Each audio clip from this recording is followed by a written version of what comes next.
Good morning, everyone. My name is Raj Parekh, and I'm the Acting United States Attorney for the Eastern District of Virginia. On behalf of the Department of Justice, thank you for being here today. I want to first commend our federal, state, and local partners across Hampton Roads for their tireless efforts and remarkable work as exemplified by the results of this significant public safety operation. Protecting the safety of our communities is at the very heart of what we do. It is a sacrosanct duty to the public for whom we are privileged to serve. And it's the heart of the mission of the U.S. Marshals Service, who planned and led this operation. I want to recognize the Marshals and all of our partners involved in Operation Triple Beam, which resulted in the court-authorized arrests of 46 persons wanted for allegedly committing felony offenses, many of which are violent felony offenses, including 8 suspects wanted for homicide and 17 suspects wanted for shootings and firearms offenses. Many of these individuals are alleged gang members with extensive criminal histories. In addition to these arrests, this team removed 36 firearms off our streets and out of the hands of individuals charged with violent crimes, along with about $500,000 worth of illegal narcotics. To the women and men who did the dangerous work of tracking down and arresting these armed fugitives, thank you. This is the kind of intelligence-driven application of federal, state, and local law enforcement resources that results in measurably safer streets for the people of Hampton Roads. Gang-related violence often involves gun-related violence, which inflicts a massive and tragic toll on our communities. These individuals, whose willingness to use guns to spread fear in our neighborhoods, parks, and city streets, feed a culture of violence and retaliation. Our residents, who are just trying to go about their lives, deserve to feel safe at all times. It only takes one person to pull a trigger, but in the end, it's the community, our neighbors full of children, family members, and friends who forever endure the pain of losing loved ones. When Attorney General Merrick Garland was sworn in earlier this year, he emphasized that we are all united by our commitment to the rule of law and to seeking equal justice under law, and united by our commitment to protecting our country. We know that even a singular instance of gun violence can cause immeasurable pain and bring overwhelming sadness to an entire community. They must not and will not suffer alone. We are united and stand with them, and we are committed to bringing our communities safety and pursuing justice for them and the victims of this senseless violence. Although this operation was a success and a step in the right direction, we know that there's still work to be done in order for positive and lasting change to occur, work that we will not and cannot accomplish alone. As President Biden said last month, we must combat the epidemic of gun violence and other violent crime that we've been seeing in our country for far too long. The Eastern District of Virginia is heeding the President's and the Attorney General's clarion call by taking immediate steps to protect our communities and stop the violence. We are focusing law enforcement resources on bringing the most significant perpetrators of violence to justice, from arrest through prosecution. We have brought on additional federal prosecutors who focus on violent crime, prioritize our partnerships with our federal, state, and local partners at every level, expanded data-driven research to detect patterns of violence and crime, and zeroed in on those who lead and drive violent crime to hold them accountable and deter others from committing acts of violence. We are also redoubling our efforts to engage our community partners in more preventative approaches to violence and the root causes of violence. We are committed to addressing all forms of violence in our neighborhoods while protecting civil rights and civil liberties. When we work together with our local partners and the communities we serve, the kind of work exemplified by this multi-agency, multi-jurisdictional operation, we can make tangible improvements in the safety of our cities and streets. Through the combination of these collective efforts, we can and we will continue building safe and just communities throughout Hampton Roads. Thank you. I'd like to welcome the U.S. Marshal to the podium.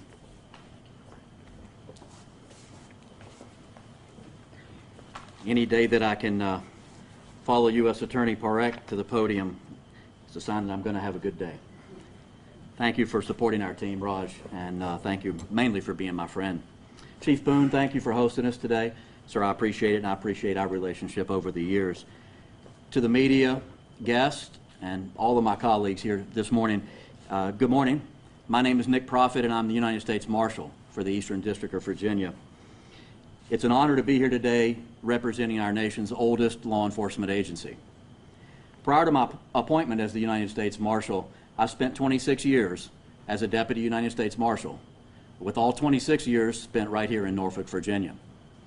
Through that long career, and frankly even today, it never ceases to amaze me how we're able to bring together all of the different resources, the diversity of background of police officers and investigators from all of the departments you see here, and frankly in a matter of hours, put them together, put them on the street to see the results that you've heard about and read about and seen about today.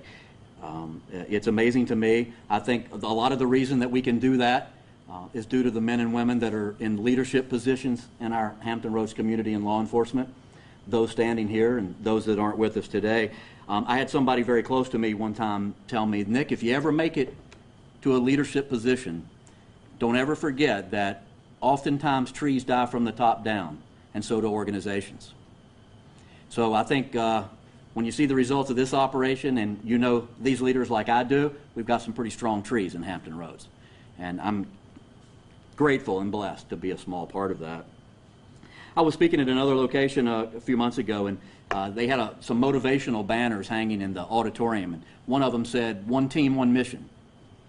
And as I prepared my remarks for today, I thought, you know, when it comes to law enforcement operations in Hampton Roads, that's saying one team, one mission. It's more than a banner. It's the way we do business. And I appreciate that. And our citizens are safer because of it.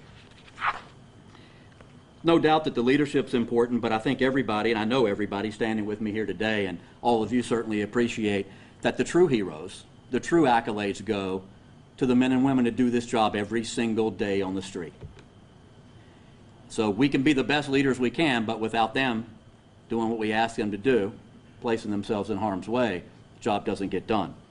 They're the true heroes, and they're the absolute foundation of each one of our organizations. So with that, I want to thank all of the Deputy United States Marshals in the Eastern District of Virginia. I want to thank the Capital Area Regional Fugitive Task Force, Commander Don Snyder. A great job. Congrats to your folks. I want to thank all of the investigators, the police officers, the troopers, the deputy sheriffs, our federal agent, special agent partners, the probation and parole, Department of Corrections, and the myriad of other folks, administrative and operational behind the scenes that put together this operation. The community safer because of what you did these last 2 months and what you'll continue to do every day. I frankly struggle with the right words to adequately express how proud I am of these men and women. Finally, let me share a message of thanks to our citizens, to the community here in, I want to thank the citizens in Eastern Virginia, because I am the Marshal in Eastern Virginia, but specifically, I want to thank the citizens in the community in this small corner of the Commonwealth that we all affectionately call Hampton Roads. The Marshal Service has always enjoyed a strong relationship with the community here. And that relationship is strong in the past, strong today. It's going to be strong in the future, if not even stronger than it is today. All of my colleagues standing with me today, we're all doing what we can to make sure that that relationship continues to be strong and gets even stronger as time goes on. So I thank the citizens of Hampton Roads for being a part of that. It's much appreciated, and it's essential. So let me leave you today with this promise, that the Deputy United States Marshals, alongside our task force partners, our federal, state, and local partners at all levels, will continue each and every day to be out there to ensure that every citizen in every city and every part of every city is afforded the safety and security that they so richly deserve to go about their life. And as the marshals and their deputies have done since 1789, we'll accomplish this mission with justice, We'll do it with integrity, and we'll do it with an extreme sense of public service. God bless you all. Thank you for having me here today, Chief. And I'd like to introduce my colleague and friend from the FBI, Brian Dugan. Brian.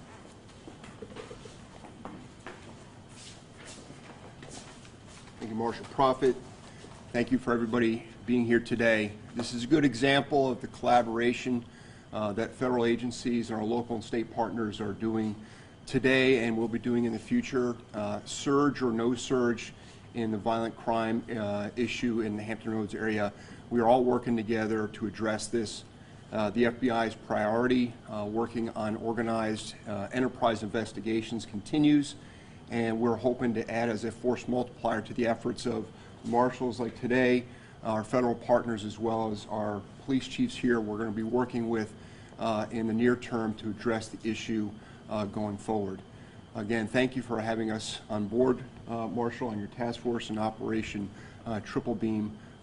Really good fruits of the investigation and work of our teams, and looking forward to more bountiful efforts in the near term. Thank you very much. I'd like to introduce Chief Talbot. Chief okay, sorry. Got scared for a second. Okay, good morning, everybody. The Norfolk Police Department would first of all like to thank all our local, state, and federal partners. There's no doubt through Operation Triple Beam, the Norfolk Police Department had a big footprint in terms of those arrested. We had individuals tied to Norfolk crime that was arrested in Newport News, Chesapeake, all over the state for that matter. You know, I've done this many times before, and one of the things I know, we'll do it again because crime continues. If we didn't get you this time, I want to underscore, we'll get you next time, constitutionally. I'll leave you with this. This has been a very, very difficult year for the law enforcement profession. I think we oftentimes take them for granted, and now we're seeing exactly the impact of that. Now, I understand that the citizens don't want to hear about the pandemic. They want action, and we're very, very good and surgical at demonstrating action, and you'll see that later on today. Here in Norfolk, there were 14 individuals arrested, 9 of which were gang members. And again, if we didn't get you this time, we'll certainly get you next time. Thank you all.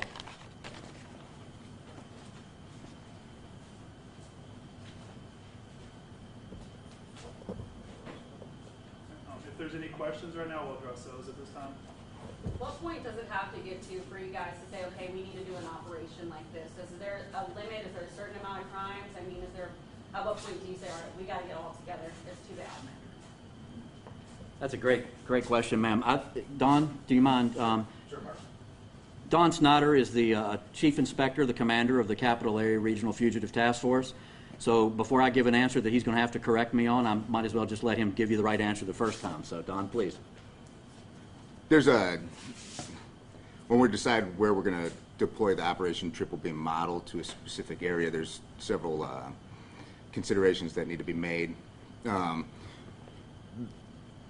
primary consideration that we look at is, as a federal agency, we want to make sure we have very strong relationships with our state and local partners in a specific area. And the Hampton Roads area is such a great place to conduct an operation. It's, you know, there's a significant issue with gun-related violence right now, and we have strong relationships with our partner agencies. And really, for the operation like this to be successful, we need those strong relationships with law enforcement and our partner agencies, and really that's the consideration. My primary consideration when my guys are asking me, hey, can we look at possibly deploying an operation to an area, I want to know how our partnerships are. And here, within my Capital Area Regional Fugitive Task Force's area of responsibility, the partnerships aren't greater than here in the Hampton Roads. So. So we obviously know that there's a surge. It's been mentioned here, well over 25 folks shot, whether they be teenagers or young children, namely a lot in Norfolk. Can we talk a little bit about specifics in terms of if this was conducted over the 60 days, June and July, can we talk about some of those arrests or anything related to those instances where we've had, you know, several teenagers killed, specifically in Norfolk?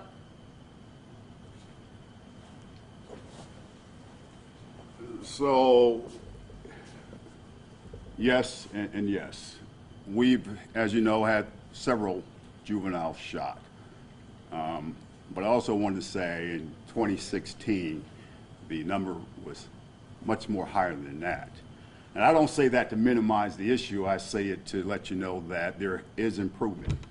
With respect to Operation Triple Beam, there have been some individuals arrested that were juveniles that took part in some various heinous incidents, one of which was reported a couple weeks ago on Madison Avenue, where several juveniles were shot. So, but I also want to say this.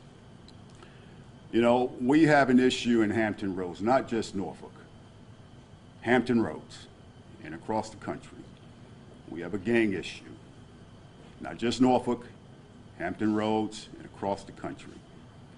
And it's up to us and the community to work on this together. And we'll continue to do this, I've said this 20 times, until we collectively address the flow of guns. That's our issue. That will be an immediate impact on what's happening in these streets.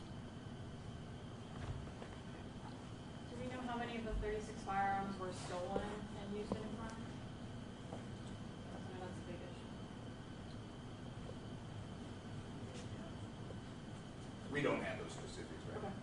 With the 46 arrests, I mean, would it be safe to say a majority of them were younger than expected, maybe teenagers?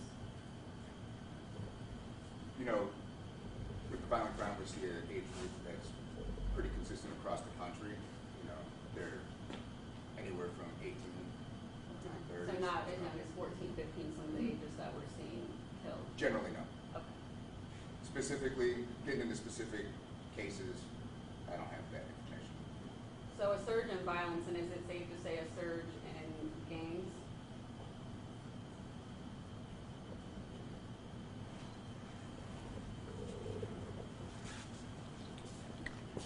There's pockets in Hampton Roads that are impacted by poverty, and there's always been a nexus between poverty and gangs.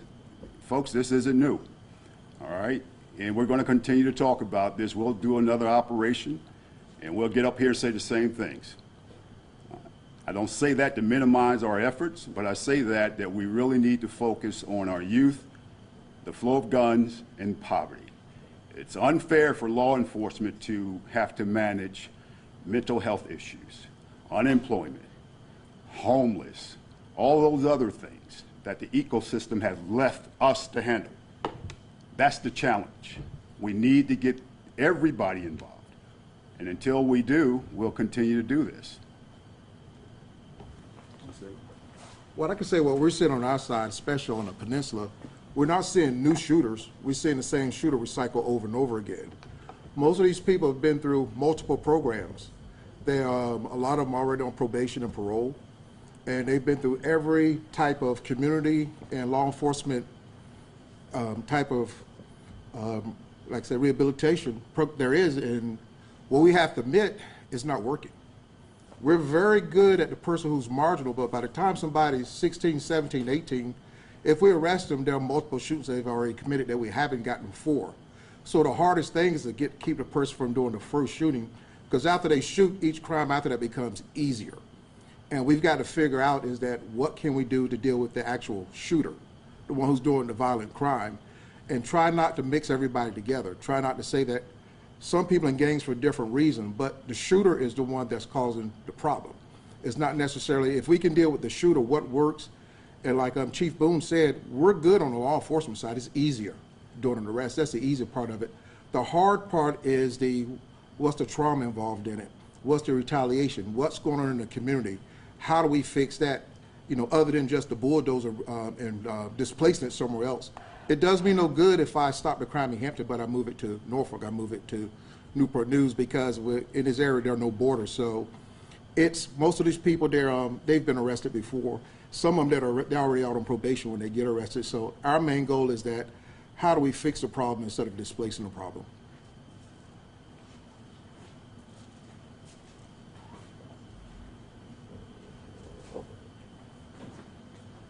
All right, thank you everyone for coming out today. We're gonna wrap this up.